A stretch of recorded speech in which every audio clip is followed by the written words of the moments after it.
मेरे प्यारे बच्चों, हिंदी वागधारा चैनल में आज आपका पुनः स्वागत है। इस उम्मीद और अपेक्षा के साथ कि आप अपने भविष्य के प्रति चिंतित होंगे और अपनी तैयारी में पूरी निष्ठा से लगे होंगे। तो इस उम्मीद और अपेक्षा के साथ कि आप प्रतिदिन अपने समय का सदुपयोग करते हुए आगे बढ़ रहे होंगे, तैयारी कर रहे होंगे। आगे बढ़ते हुए हम लोग हिंदी व्याकरण का अभ्यास क्रम 8 पर चर्चा आज करेंगे।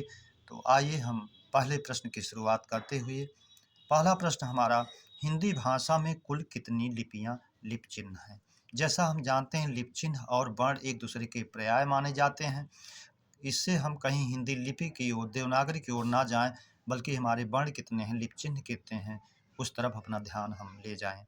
तो हमारे कुल वर्णों की संख्या जैसा कि हम जानते हैं 52 होती है। विकल्प ए में 50, विकल्प बी में 51, विकल्प सी में 52, विकल्प डी में 54। तो इस तरह से विकल्प बी सी हमारा सही हो जाता है। अगला प्रश्न है हमारा प्रश्न नंबर 2, जो संज्ञा सर्वनाम और विशेषण आदि से जुड़कर नए शब्द की रचना करते हैं वे प्रत्यय हैं। जैसा कि हम जानते हैं, जो प्रत्यय क्रियाओं से जुड़ते हैं वो कृदंत प्रत्यय कहलाते हैं, और जो प्रत्यय संज्ञा सर्वनाम और विशेषण से जुड़ते हैं तद्धित प्रत्यय कहलाते हैं। तो इस तरह से विकल्प ए कृदंत प्रत्यय, विकल्प बी तद्धित प्रत्यय। तो विकल्प बी हमारा सही हो जाता है, तद्धित प्रत्यय। सी दोनों से कोई मतलब नहीं, कोई नहीं से कोई तात्पर्य नहीं। प्रश्न नंबर 3, वह छोटी से छोटी ध्वनि का लिखित रूप जिसके खंड नहीं कर सकते। जैसा कि हम जानते हैं, वर्ण का हम खंड नहीं कर सकते, टुकड़े नहीं कर सकते, और वो अविनाशी होते हैं, अक्षुण होते हैं। विकल्प ए है हमारा अक्षर, विकल्प बी है वर्ण, विकल्प सी है शब्द, विकल्प डी है वाक्य। इस तरह से विकल्प बी हमारा सही हो जाता है। प्रश्न नंबर 4, जब एक ही ध्वनि का द्वित्व हो जाए तो वह क्या कहलाती है? जैसा हम जानते हैं, संयुक्त ध्वनि जो दो व्यंजनों का मेल होता है, छत्र, ज्ञ, स्रा आदि। विकल्प बी जिसमें ध्वनियाँ संपृक्त रहती हैं, मिली रहती हैं, जैसे हम बोलते हैं संबल। विकल्प सी युग्मक ध्वनि जिसमें दो व्यंजनों का मेल होता है, जैसे हम कहते हैं दिल्ली, कच्चा, पक्का आदि। तो इस तरह से विकल्प सी हमारा सही हो जाता है। डी पारस्परिक ध्वनि से कोई मतलब नहीं। प्रश्न नंबर 5, स्वर और व्यंजन के बीच की कड़ी कहा जाता है। हम जानते हैं अर्ध स्वर या और वाह होता है। विकल्प ए। बी उच्छिष्ट व्यंजन, उच्छ्रित व्यंजन भी इसको कहते हैं, जिसको हम जानते हैं अड़ा और अढ़ा के रूप में। सी अयुग्वाह जो स्वर और व्यंजन के बीच की कड़ी होता है, अंग और अह, इसलिए विकल्प सी हमारा सही हो जाता है। अगला प्रश्न नंबर 6, उपमेय में उपमान का अभेद आरोप होता है किसमें? विकल्प ए उत्प्रेक्षा, जब उपमेय में उपमान की संभावना होती है तो उत्प्रेक्षा होता है। उपमेय के उपमान से तुलना की जाती है तो उपमा होता है। रूपक, जब उपमेय में उपमान का अभेद आरोप होता है तो रूपक अलंकार होता है, इसलिए विकल्प सी हमारा सही हो जाता है। डी अतिशयोक्ति, किसी बात को यहाँ बढ़ा चढ़ा कर नहीं कहने की बात की गई है। प्रश्न नंबर 7, जब कर्ता एक क्रिया संपन्न कर दूसरी प्रारंभ करता है तो क्रिया होती है। जैसा कि हम जानते हैं, जब कर्ता पहली क्रिया को समाप्त करता है तो इस क्रिया को पूर्वकालिक क्रिया कहते हैं, और जब दोनों क्रियाओं में समय का अंतर ना हो, क्रम का अंतर रहे, तो तात्कालिक हो जाती है। दोनों क्रियाओं को हम जानते हैं। तो विकल्प ए है हमारा पूर्वकालिक क्रिया, विकल्प तात्कालिक क्रिया, विकल्प बी पूर्वकालिक क्रिया, विकल्प सी अनुक्रियात्मक क्रिया, विकल्प डी नामधातु क्रिया। तो तात्कालिक क्रिया जब समय का अंतर ना होकर क्रम का अंतर हो, जैसे शेर को देखते ही वह बेहोश हो गया, जैसे उसने पुजारी ने नहाकर पूजा की तो नहाने का काम पहले किया, पूजा बाद में किया, इसलिए हमारा विकल्प भी सही हो जाता है। विकल्प सी अनुकरणात्मक क्रिया जो जो क्रियाएं ध्वनियों का अनुकरण करके बनाई गई हैं, जैसे हिनहिनाना, भिनभिनाना, खटखटाना आदि। नाम धातु क्रियाएं जो संज्ञा सर्वनाम विशेषण से बनाई जाती हैं, जैसे संज्ञा से हाथ से हथियाना, लात से लतियाना, बात से बतियाना।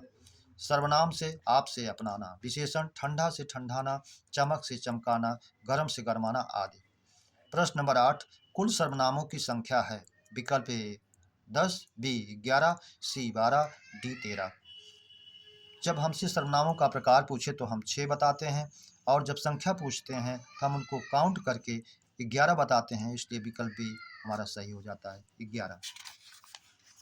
अगला प्रश्न 9, जिस विकारी शब्द से संज्ञा की व्याप्ति मर्यादित होती है या संज्ञा की व्याप्ति सीमित होती है वह है। विकल्प ए संज्ञा, विकल्प बी सर्वनाम, विकल्प सी विशेषण, विकल्प डी क्रिया। तो जिससे संज्ञा की व्याप्ति मर्यादित या सीमित होती है वो विशेषण होता है। जैसे हम घोड़ा कहते हैं तो घोड़ा एक समुदाय का सूचक है, लेकिन जब कहते हैं काला घोड़ा तो उसकी मर्यादा जो है सीमित हो जाती है, इसलिए हम विशेषण होता है। विकल्प सी हमारा सही हो जाएगा। अगला प्रश्न है हमारा प्रश्न नंबर 10, ऐसी क्रिया जिसमें समय का अंतराल ना होकर केवल क्रम का अंतर होता है। अभी मैंने चर्चा हम लोगों ने भी किया कि जब क्रम का अंतर होता है तो तात्कालिक होती है। जब क्रिया एक कार्य करके कर्ता पूर्व दूसरा को शुरू करता है तो पहले वाले को पूर्वकालिक। संज्ञा सर्वनाम विशेषण से बनी नाम धातु, और फिर जो ध्वनियों का अनुसरण करके बनाई गई हैं अनुकरणात्मक। विकल्प तात्कालिक क्रिया, तो जो समय का अंतर ना होकर क्रम का अंतर होता है तात्कालिक, इसलिए विकल्प डी हमारा सही हो जाता है। अगला प्रश्न 12, प्रश्न नंबर 11, गो का अनेकार्थी है। विकल्प ए गाय, विकल्प बी इंद्री, विकल्प सी किरण, विकल्प डी सभी। तो इस तरह से ये तीनों हमारे अनेकार्थी हैं, इसलिए विकल्प डी हमारा सही हो जाता है सभी। प्रश्न नंबर 12, तद्भव तत्सम का कौन सा युग्म अशुद्ध है। आयस का आदेश होता है, उसास का उच्छ्वास शुद्ध है, ओला का उपल ये भी शुद्ध है, कच्चा का कुपच होता है, अपच दिया है, इसलिए विकल्प डी हमारा सही है। कौन सा विलोम युग्म अशुद्ध है। विकल्प ए रित का अनरित, विकल्प बी बर्बर का सभ्य, विकल्प सी रव या आरव का नीरव। तो तीनों विलोम हमारे सही हैं। डी जो है अवर या प्रवर, ये जो है हमारा फिर से कौन सा विलोम युग अशुद्ध है। रित का अनरित, सत्य का झूठ सही है, बर्बर का असभ्य, दोनों एक दूसरे के पर्याय हैं, इसलिए यही अशुद्ध माना जाएगा। विकल्प भी सही हो जाता है।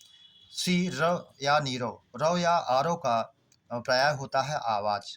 आरव अक्षय कुमार की बेटी का नाम भी है, लेकिन आरव या आरव आवाज का विलोम नीरव होगा जहाँ शांति हो, नीरवता हो। विकल्प डी अवर का प्रभाव, जूनियर का सीनियर, इसलिए ये भी सही है। तो हमारा अशुद्ध युग्म है बी, इसलिए विकल्प बी हमारा सही है। प्रश्न नंबर 14, आहर मुख का पर्याय है। जैसा हम जानते हैं आहर माने होता है दिन और मुख माने शुरुआत मुख, तो दिन की शुरुआत सवेरे से होती है, इसलिए विकल्प ए उषा काल सही है, विकल्प बी प्रातःकाल सही है, विकल्प सी दोनों, इसलिए दोनों को मान करके हम सी मानेंगे। विकल्प डी कोई नहीं से कोई मतलब नहीं। प्रश्न नंबर 15, जब क्रिया संज्ञा की तरह काम करे तो कहलाती है। जैसा कि हम जानते हैं जब क्रिया संज्ञा की तरह काम करे तो क्रियार्थक संज्ञा कहलाती है। विकल्प में दिया है ए में भाववाचक, विकल्प में क्रियार्थक संज्ञा, विकल्प सी जातिवाचक संज्ञा, विकल्प डी द्रव्यवाचक संज्ञा।